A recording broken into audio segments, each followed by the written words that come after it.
Oke. Assalamualaikum warahmatullahi wabarakatuh. Kami dari tim BBT ingin menjelaskan tentang, bisnis model kanvas yang telah kami buat. Sebelum menjelaskan, tim BBT ingin memperkenalkan anggota dulu. Yang pertama dari saya, Rifta Yulia Rismawa dengan NIM 1020224300341, lalu dilanjutkan oleh rekan saya yaitu Mandreski. Perkenalkan, nama saya Mandreski Setiawan dengan NIM 1020224300015 yang selanjutnya akan dijelaskan. Teman rekan saya akan memperkenalkan diri. Perkenalkan nama saya Alvin Batullah. Perkenalkan nama saya Alvin Batullah dengan NIM 10202224300022. Kenalkan, nama saya Krisna Renko Malik dengan NIM 10 20 22 4090. Ya, perkenalkan nama saya Fatir Aulhelmi dengan NIM 10 20 22 430001 yang akan dilanjutkan oleh teman saya M. Zaki Dafari. Perkenalkan, nama saya M. Zaki Dafari dengan NIM 10 20 22 430021 dan akan saya kembalikan kepada teman saya, Afifta. Baik, setelah perkenalan, lanjut saja untuk menjelaskan bisnis model kanvas, yaitu yang pertama customer segments, yang menjelaskan tentang deskripsi customer yang akan kita tuju nanti. Untuk customer segments ini akan dijelaskan oleh Alvin. Oke, di sini akan menjelaskan customer segment. Untuk pertama, yaitu berupa mahasiswa dari Telkom atau perguruan lain yang umurnya sekitar 18 sampai 24 tahun, bergantung pada uang saku orang tua yang setiap berbulannya dikasih. Kemudian mahasiswa perguruan tinggi yang lain masih awam dalam literasi keuangan, itu dalam butuhnya dalam keadaan seminar untuk memperjelaskan pentingnya dalam literasi keuangan yang berlaku pada keseharian kita untuk mengeluarkan uang atau untuk kebutuhan masing-masing. Kemudian di bagian dosen dan pihak kampus sebagai pendukung kegiatan edukasi keuangan itu berperan sebagai gatekeeper untuk program edukasi dalam mata kuliah soft skill, webinar, karena ini dosen sangat penting dalam mendukung kegiatan edukasi keuangan ini, berpotensi sebagai produk finansial di kampus. Kemudian di bagian komunitas atau organisasi mahasiswa UKM, YM, KSM yang berfokus pada self development atau financial itu sebagai media promosi organik event kampus atau model sosial media group. Kemudian di bagian kolaborasi program finansial yang secara bisa-bisa saja sebagiannya bikin webinar, bikin semacam seminar untuk mengedukasi, sangat penting dalam hal ini kan. Dan kemudian memiliki smartphone dan akses internet.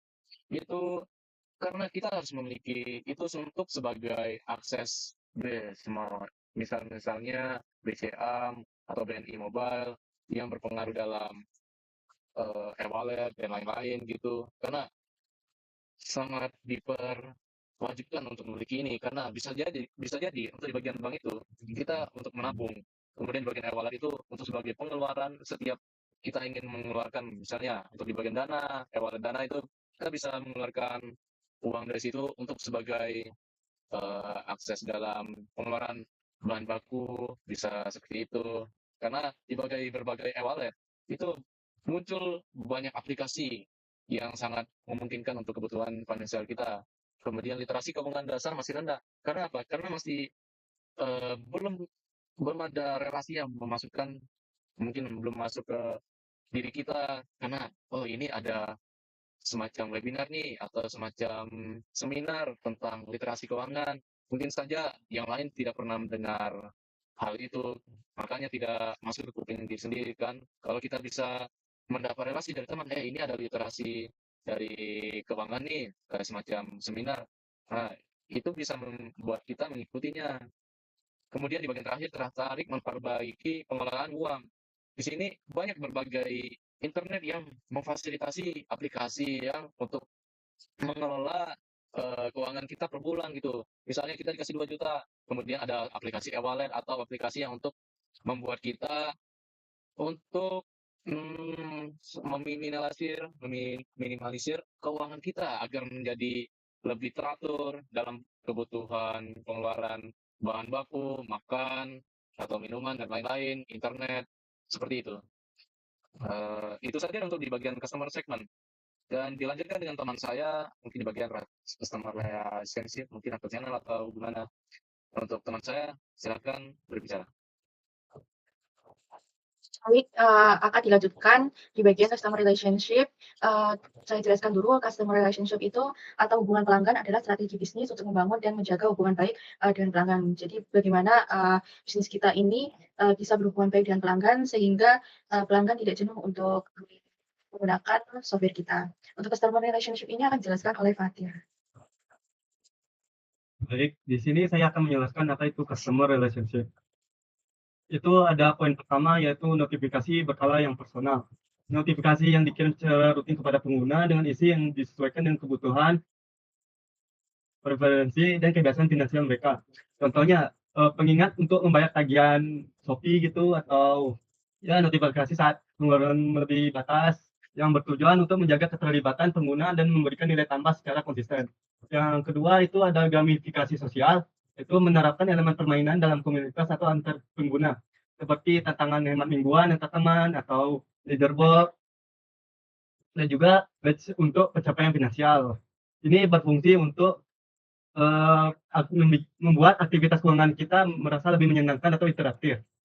Dan yang ketiga itu ada AI chat coach, di situ yang berfungsi untuk ya untuk kita tanya jawab lah atau, meminta saran gitu, cara gimana mengelola keuangan atau investasi, ya agar kita bisa dibantu gitu. Dan yang keempat itu ada championship, itu yaitu kompetisi keuangan antar pengguna. Itu misalnya, nanti ada kompetisi gitu, siapa yang bisa mengatur anggaran bulanan yang paling bagus gitu. Nah, ini fungsinya, eee, eh, ini dapat berubah event rutin yang meningkatkan engagement dan edukasi keuangan. Dan yang kelima itu ada forum diskusi keuangan yang berfungsi untuk komunitasnya, untuk kita bertanya atau berbagi pengalaman keuangan, diskusi strategi keuangan harian ala mahasiswa gitu, atau mencari insight langsung dari teman yang sepantaran, yang untuk membangun komunitas aktif yang saling mendukung dan belajar. Dan yang keenam itu ada podcast mahasiswa melek finansial, itu adalah konten audio yang dibawakan dengan gaya ringan atau relatable, yang dimana bisa membahas topik finansial dari sudut pandang mahasiswa atau tips mengatur uang jajan atau bisa jadi investasi untuk pemula. Ini berfungsi untuk sarana edukasi atau hiburannya. Dan yang ketujuh itu ada reward e-wallet. Itu ada berupa insentif berupa cashback atau poin, bisa jadi juga voucher, voucher e-wallet yang diberikan sebagai bentuk apresiasi untuk pengguna aktif, seperti menyelesaikan tantangan yang sudah diberikan atau rutin mencatat pengeluarannya. Baik, segitu saja penjelasan dari saya.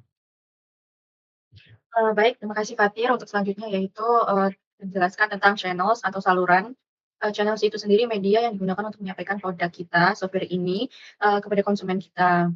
Nah, untuk channels ini akan dijelaskan oleh Krisna. Oke, saya akan menjelaskan tentang channel. Seperti yang diberitahukan tadi, channel adalah saluran atau cara bagaimana kamu menyampaikan produk, layanan, dan pesan ke pelanggan. Untuk menjangkau target pengguna, yaitu mahasiswa, kami memanfaatkan berbagai saluran yang dekat dan relevan dengan kehidupan mereka.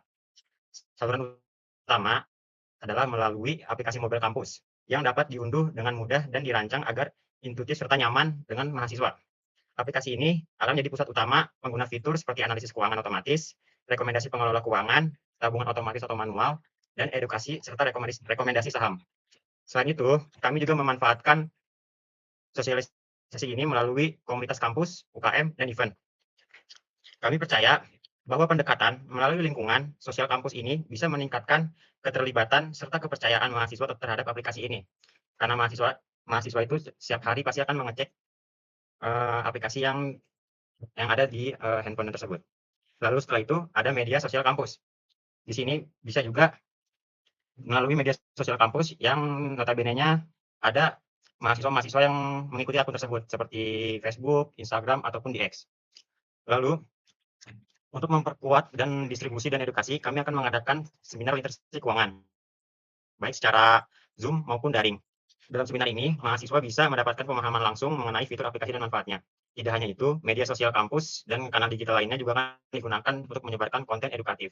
Dengan strategi multi-channel ini, bisa dipastikan bahwa aplikasi dapat menjangkau mahasiswa secara efektif sekaligus memberikan pengalaman dan konsisten yang berharga, baik secara digital maupun langsung melalui lingkungan kampus mereka.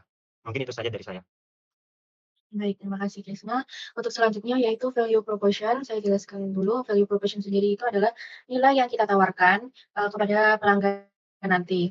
Nah, tujuannya itu untuk menjelaskan mengapa pelanggan harus memilih produk kita atau layanan perusahaan kita. Nah, untuk value proposition-nya sendiri juga dijelaskan oleh Krisna. Oke, saya akan menjelaskan apa itu value proposition. Value proposition itu nilai utama atau manfaat utama yang ditawarkan produk atau layananmu pada pelanggan. Di sini terdapat 4 fitur dalam value proposition. Yang pertama itu adalah tabungan otomatis dan manual. Ini adalah fitur yang memungkinkan pengguna untuk menetapkan sistem auto saving kebiasaan menabung dan membantu pengguna lebih disiplin secara finansial. Nilai yang ditawarkan adalah kenyamanan dan kebaruan dalam mengelola tabungan. Yang kedua itu ada analisis keuangan otomatis. Aplikasi secara otomatis mencatat pemasukan dan pengeluaran pengguna. Data tersebut kemudian disajikan dalam bentuk grafik dan insight sederhana untuk memudahkan pengguna memahami kondisi finansialnya. Fitur ini bertujuan untuk meningkatkan kesadaran pengguna terhadap arus keuangannya sekaligus memberi kenyamanan dalam menyelesaikan pekerjaan finansial pribadi. Lalu fitur selanjutnya adalah rekomendasi pengelola keuangan. Ini memberikan saran personal berdasarkan kebiasaan pengeluaran pengguna. Misalnya, jika pengeluaran untuk jajan meningkat, aplikasi akan menyarankan untuk mengatur batas mingguan dari pengeluaran uang jajan tersebut. Fitur ini berfungsi sebagai bimbingan keuangan yang kontekstual dan personal, serta membantu pengguna untuk lebih disiplin dan mengurangi resiko pengeluaran keuangan. Dan yang terakhir, aplikasi ini menyediakan fitur edukasi dan rekomendasi saham, berupa kurikulum mini seputar investasi yang mudah dipahami oleh mahasiswa. Di dalamnya juga terdapat rekomendasi saham yang disesuaikan profit resiko pengguna. Tujuan dari fitur ini adalah agar agar mahasiswa bisa mulai berinvestasi dengan aman tanpa takut salah langkah. Karakteristik nilai yang ditawarkan dari fitur ini meliputi aksesibilitas, performa, dan desain yang menarik. Mungkin itu saja penjelasan dari saya. Terima kasih. Baik, terima kasih Krisna. Untuk selanjutnya akan menjelaskan tentang key activities. Tapi sebelumnya akan saya jelaskan key activities atau aktivitas kunci itu adalah kegiatan penting yang dilakukan oleh bisnis untuk menjalankan model bisnisnya dan menghasilkan nilai atau value proposition-nya itu sendiri bagi pelanggan kita. Jadi gimana kegiatan itu bisa menarik pelanggan dan membuat bisnis kita itu tetap relevan. Nah, untuk key activities-nya itu sendiri akan dijelaskan oleh Bang Rizky. Benar banget yang dikatakan oleh Afifta tadi, yaitu key activities. Nah, key activities ini dilakukan untuk menjalankan sebuah bisnis secara biar bisa maksimal gitu. Nah, aktivitas-aktivitas ini mendukung seperti value proposition, ada channels, customer relationship, revenue streams, dan key activities. Nah, key activities sendiri dikelompokkan menjadi 4 bagian. Yang pertama adalah production. Nah, di production sendiri ada aktivitas untuk mengembangkan dan menyediakan produk utama. Ada di pengembangan seperti aplikasi mobile, front end dan back end, ada maintenance dan juga update secara rutin jika adanya kesalahan juga, dan ada pembuatan konten edukasi seperti artikel, video yang tadi dijelaskan, juga ada podcast juga, dan kurikulum mini semester di investasi tersebut. Dan juga ada desain sistem gamifikasi atau reward dan kualifikasi assurance. Nah, di kedua itu ada problem solving atau penyelesaian masalah. Di sini objek kita yaitu mahasiswa dan meningkatkan nilai dari produk kita. Pengembangan dan pemeliharaan sistem, rekomendasi dan AI assistant, ada juga analisis data pengguna, menyesuaikan dengan saran fitur, menyediakan customer support, dan literasi yang berdasarkan feedback dari mahasiswa tersebut. Yang ketiga, platform atau network. Nah, di sini kita sebuah aktivitas yang membangun dan menjaga ekosistem bisnis kita. Di sini ada promosi dan penyebaran aplikasi ke lingkungan kampus, ada kolaborasi dengan pihak kampus mungkin, ada dosen komunitas di kampus, dan juga ada membangun kemitraan dengan sponsor, mengelola program layanan premium dan monetisasi iklan dan sponsor. Key utama dari aktivitas kita adalah yang pertama untuk membangun dan memelihara aplikasi keuangan pintar, yang kedua untuk menyediakan edukasi finansial berbasis konten dan fitur interaktif, yang ketiga untuk menjaga relasi dengan pengguna lewat fitur komunitas dan reward, yang keempat dan yang terakhir adalah membangun jaringan kerjasama kampus dan juga sponsor yang untuk pertumbuhan bisnis kita. Selanjutnya akan kuberikan kepada moderator kita. Baik, terima kasih Bang Rizky. Untuk penjelasan berikutnya yaitu mengenai key resources. Untuk penjelasan key resources sendiri atau sumber daya kunci adalah aset penting yang dibutuhkan sebuah bisnis untuk beroperasi, menghasilkan nilai bagi pelanggan, dan mencapai keberhasilan bisnis. Sumber daya ini itu dapat berupa sebagai aset fisik, sumber daya manusia, kekayaan intelektual, atau aset keuangan. Nah, aset fisik itu bisa meliputi tentang mesin atau komputer gitu, yang berbentuk fisik pokoknya. Terus ada sumber daya manusia, yaitu tenaga ahli atau karyawan dan tim kita. Ya, terus ada kekayaan intelektual, yaitu hak cipta, database pelanggan, atau aset lainnya yang memberikan keunggulan kompetitif bagi kita. Setelah itu ada aset keuangan, yaitu tentang dana dan, modal investasi kita dan lain-lainnya. Nah, untuk, key resources ini akan dijelaskan oleh Rizky. Nah, tadi itu udah dijelaskan secara singkat ya tentang key resources dari Avista. Nah, key resources itu adalah sebuah sumber daya yang utama bagi sebuah bisnis, yang dimana bisnis-bisnis itu menyediakan sebuah seperti yang kita lakukan itu menyediakan fitur untuk menganalisis keuangan dan saluran personal, ada kedua untuk menyalurkan produk melalui aplikasi dan kampus, yang ketiga untuk menjalin hubungan aktif dengan mahasiswa, dan keempat untuk mendatangkan revenue dan premium sponsor dan kemitraan. Sumber daya utama atau key resources mempunyai tipe-tipe nih. Yang pertama adalah human resource atau manusia. Itu yang paling vital, yang seperti developer engineer, UI UX design, itu ya saya jelaskan dulu tentang developer. Nah, untuk developer sendiri untuk membangun dan memelihara fitur-fitur aplikasi, auto saving, AI, dan sistem trading atau edukasi saham. Yang kedua adalah UI UX design untuk agar aplikasi itu bisa mudah digunakan secara interaktif kepada mahasiswa atau target pasar kita. Yang ketiga adalah content creator atau edukasi keuangan untuk membuat konten interaktif dan edukatif dan relatable dengan permasalahan yang terjadi. Yang keempat ada data analisis atau data analis atau machine learning engineer yang dibutuhkan untuk analisa perilaku pengguna dan memberikan rekomendasi keuangan otomatis. Yang keempat ada partnership dan community manager untuk menjalin relasi dan antara kampus, komunitas, dan sponsor potensial lainnya. Yang kedua adalah intellectual resources atau aset intelektual. Nah, aset intelektual itu seperti aplikasi dan teknologi back-end yang merupakan secara intelektual property dari sebuah bisnis. Yang kedua adalah database pengguna dan pola transaksi. Ini untuk menciptakan layanan personalisasi dan direkomendasikan secara efektif. Yang ketiga yaitu brand identity. Yaitu nama startup, logo, dan tone komunikasi yang relatable dengan mahasiswa. Dan ini memberikan daya tarik tersendiri dan membangun loyalitas bagi penggunanya. Yang ketiga adalah physical resources atau perangkat kerja yang seperti komputer, server, atau cloud untuk mengembangkan dan mendevelop aplikasi kita. Alat testing seperti UI UX design untuk menguji apakah UI UX design yang telah kita buat itu nyaman nggak untuk pengguna kita. Yang keempat adalah financial resources. Nah, itu untuk modal awal kita sebagai bisnis, tentunya sebagai bootstrapping, grant, atau sponsor kampus. Tentunya untuk mendevelop awal bisnis kita ada promosi dan juga reward system. Ya, dan pendanaan atau hibah dari kampus atau sponsor CSR untuk ekspansi event edukasi dan pengembangan fitur premium. Dan juga adalah kesimpulan kita pada key resources yaitu jenis kebutuhan human developer yang tadi human seperti developer, data analis, content creator, community manager, intelektual, teknologi AI, analisis, database, pengguna brand, edukatif. Di financial kita ada modal pengembangan awal dan biaya operasional. Yang keempat, physical atau perangkat kerja dan tools pengujian aplikasi. Dan itu saja yang dapat saya sampaikan tentang key resources, akan dilanjutkan oleh rekan saya mungkin Afifah. Baik. Baik, terima kasih, Man. Untuk yang selanjutnya akan menjelaskan tentang key partners. Jadi key partners itu sendiri adalah pihak-pihak yang bekerjasama dengan kita untuk mencapai tujuan bisnis tertentu seperti mengoptimalkan alokasi sumber daya, mengurangi risiko, atau meningkatkan kinerja. Jadi kerjasama ini tuh meliputi berbagai jenis hubungan seperti pemasok, distributor, vendor, investor, atau bahkan mitra strategis lainnya. Nah, untuk key partners ini sendiri akan dijelaskan oleh rekan saya yaitu Zaki Dafari. Seperti yang sudah dijelaskan oleh Afif tadi, inilah partner-partner yang kita pilih untuk mengembangkan aplikasi kita. Yang pertama, kita memilih kampus kita sendiri, yaitu Telkom University.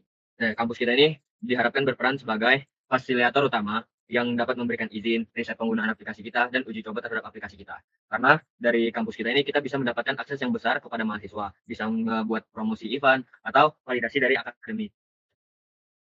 Yang kedua, kita memilih UKM, BEM, dan KSM kampus. Dari UKM BEM ini kita bisa mendistribusi aplikasi kita langsung ke mahasiswa yang ada. Dari distribusi kita dan penggunaan aplikasi terhadap mahasiswa, kita mempunyai feedback dari mahasiswa tersebut. Yang ketiga, kita memilih dosen. Dosen sebagai support validasi dari ide-ide yang kita buat, sebagai materi edukasi dan pembimbing teknis dalam aplikasi yang kita buat.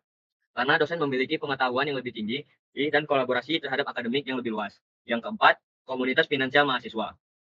Kita akan membuat kolaborasi konten edukasi terhadap saham dan keuangan. Konten ini akan membuat kita bertemu dengan narasumber yang lebih edukatif terhadap keuangan dan teknologi. Yang kelima, ada vintage edukasi atau e-wallet seperti Bibit dan Dana. Ini bisa kita jadikan sebagai kolaborasi event, webinar, atau mungkin sponsor dari aplikasi kita. Yang keenam, itu startup studio kampus. Ini bisa kita gunain sebagai peran dukungan intubasi, mentoring, dan jaringan. Yang ketujuh, alumni TELU yang bergerak di bidang teknologi. Karena banyaknya alumni TELU yang udah kerja di luar sana, kita bisa menanyakan dari segi apa yang kurang dari aplikasi kita bisa mendapatkan dukungan, dan terkadang bisa saja itu menjadi sebagai sponsor mini dari kita.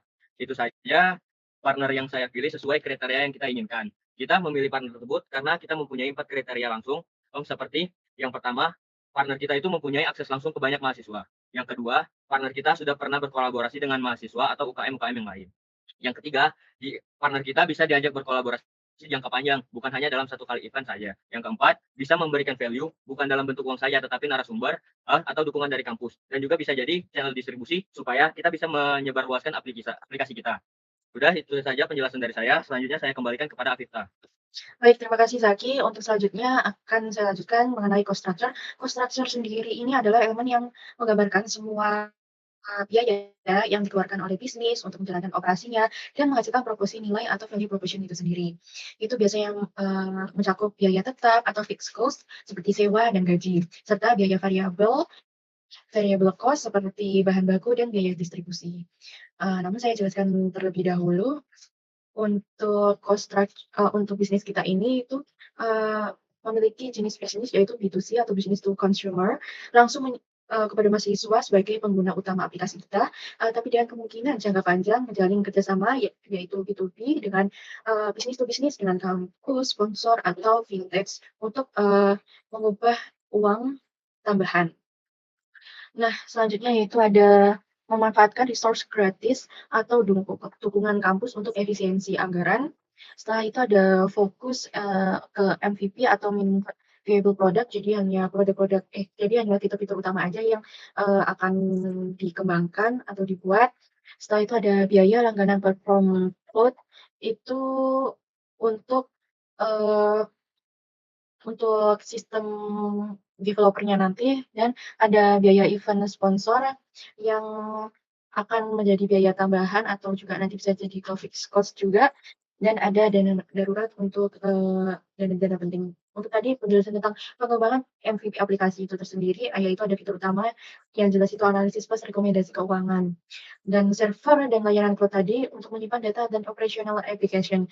Terus ada promosi kampus dan sosial media, yaitu anggaran dari biaya sponsor itu bisa dibuat hemat juga, tapi nanti tergantung ke depannya mau gimana. Dan keempat yaitu sistem gamifikasi dan rewards, yaitu terutama kalau pakai insentif uang atau kupon. Nah, untuk MVP tadi, pengembangan aplikasi itu biaya yang paling besar dan paling utama di awal, termasuk desain UI UX, coding, dan testing. Itu bisa ditekan jika dikerjakan oleh tim kita sendiri. Nah, jenis biaya ini yaitu fixed cost dengan kategori production. Terus ada hosting cloud dan database, itu sendiri biaya langganan platform cloud seperti Firebase atau Supabase, yaitu digunakan untuk menyimpan data user, keuangan, dan lain sebagainya. Untuk jenis biayanya yaitu fixed cost, yaitu bulanan ya, biasanya dengan kategori platform. Setelah itu ada promosi dan distribusi kampus, biaya cetak poster, ads, iklan, IG, atau konten sosial media lainnya. Dia bisa hebat sih dan memanfaatkan UKM atau BEM atau media kampus yang memang itu untuk mensponsorkan karya-karya mahasiswanya. Dan jenis biayanya ini bisa ke variable cost dengan kategori customer relationship. Selanjutnya ada sistem reward atau gamifikasi, hadiah, e-wallet, atau GoPay, OVO, voucher, atau merchandise kecil lainnya, bisa fleksibel tergantung sponsor nanti, atau budget kampus maupun budget kita sendiri yang kita buat. Jenis biaya ini variable cost dan kategori value proposition support. Yang kelima ada konten edukasi dan webinar, jika dibuat sendiri itu ya gratis-gratis aja, jadi nggak perlu, biaya tambahan lainnya. Kalau pakai narasumber profesional mungkin akan terdapat fee yang sangat kecil. Jenis biaya ini juga variable cost yang tergolong rendah dengan kategori value driven atau problem solving. Selanjutnya ada operational team, ini tuh kalau misalnya skala besar bisa berupa kompensasi sukarela atau magang internal. Jenis biaya ini tuh fixed cost jika dibayar, terus kategori human resource support. Nah, jadi kita bisa memakai inkubator kampus atau lomba startup, buat dapetin dana awal. Terus gunain sistem kampus untuk meminimalkan biaya promosi atau edukasi. Terus ada fokus, dulu ke MVP tadi dan, fitur paling krusial baru lanjut ke fitur lanjutannya. Setelah itu menjelaskan tentang revenue streams. Untuk revenue streams itu sendiri adalah elemen yang menjelaskan bagaimana sebuah bisnis menghasilkan uang dari setiap segmen pelanggan, termasuk berbagai cara untuk mendapatkan pendapatan seperti penjualan produk, langganan, komisi, atau model pendapatan lainnya. Untuk revenue streams-nya itu sendiri ada edukasi dan sertifikasi premium. Jadi ini tuh jenisnya seperti subscription fee ya, kursus manajemen keuangan, plus mini class, investasi, dapat sertifikat entar kalau ya seperti di coding lah kalau kita misalnya belajar coding, dan pelajaran IT yang lainnya itu akan mendapatkan sertifikat yang resmi gitu. Untuk pricing modelnya sendiri fixed pricing dan product feature depend ya, untuk cost atau harganya sendiri tuh belum ditetapkan. Mungkin ya per bulan atau, ya per building-nya nanti berapa. Terus ada fitur rekomendasi keuangan premium atau AI, dan jenis subscription fee atau freemium, rekomendasi tabungan, investasi, batas pengeluaran otomatis dengan pricing modelnya fixed customer segment dan atau lomba keuangan, dengan jenis sponsorship plus pendaftaran. Jadi challenge bulanan dengan sponsor kampus atau vintage serta bayar pendaftaran mini. Jadi itu bisa menjadi masukan kita juga, dan pricing modelnya fix plus, dinamik, bisa tergantung hadiah atau sponsor yang kita dapat nanti. Terus ada iklan dan kolaborasi vintage atau bank kampus. Nah, jenis ini jenis advertising dengan, slot iklan produk finansial seperti e-wallet, imitasi mahasiswa dalam aplikasi tersebut, dan pricing modelnya dengan pricing atau real time market. Nah, selanjutnya yang terakhir yaitu ada paket bundling mahasiswa dengan jenis, sel atau paket khusus. Nah, ini tuh ada paket belajar, konsultasi, sertifikasi, plus akses komunitas buat, mahasiswa, khususnya Telkom University. Nah, pricing modelnya itu sendiri volume, dependent atau lebih murah kalau bareng-bareng gitu sama teman-teman kalian untuk diajaknya. Nah, karena penjelasan tentang BMC ini udah selesai, eee saya akhirin kami akhirin, untuk penjelasan BMC ini. Mohon maaf apabila, kita ada tutur kata yang salah. Wassalamualaikum warahmatullahi wabarakatuh. Terima kasih.